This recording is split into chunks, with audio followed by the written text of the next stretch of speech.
I know you've been there. Have you ever spent time setting up a great shot only for it to be ruined by a photobomb, someone in the background? Well, no need to worry. There's now an easy way to remove unwanted photobombers from your shots. I'm the CyberGuy. You can follow me at cyberguy.com for all my tech updates. That is also where you can sign up for my very free newsletter. Now, on your iPhone or iPad, find the image you want to edit. Click and hold on the subject you want to separate from the background until you see it highlighted. You should be able to drag the subject around. Click Share, and then scroll down and tap Save Image. Now you have the image without the distractions of the background in your Photos app. You can find the saved image in your Camera Roll album or Recents album. If you want to keep the background but remove an unwanted object in that photo, Google Photos has a new magic eraser tool. Available to download for about $2, it can edit out unwanted distractions with just a few clicks or the drag of a finger. To start off with, select the photo you want to edit.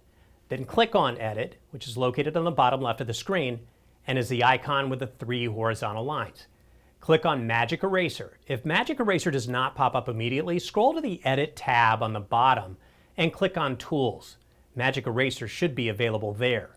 If there are easily erasable objects, Magic Eraser will highlight them automatically as suggestions. If the suggestions are not what you want to erase, you can cancel them and manually draw around the object you want to erase. Your drawing does not have to be perfect. It'll automatically fix it when you go to finish this up.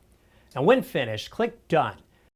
There's a third option as well, and it's called remove.bg. It's a third-party background remover. It is super simple. You just log on to remove.bg, choose Upload an Image, and pick the photo you want to edit.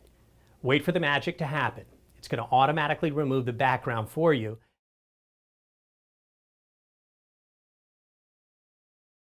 Now all you have to do is simply download your newly edited image to your device. Isn't it amazing how quickly any photo can be altered with these simple tools? For all the tech tips you'd like, head to cyberguy.com. Be sure to sign up for my free newsletter.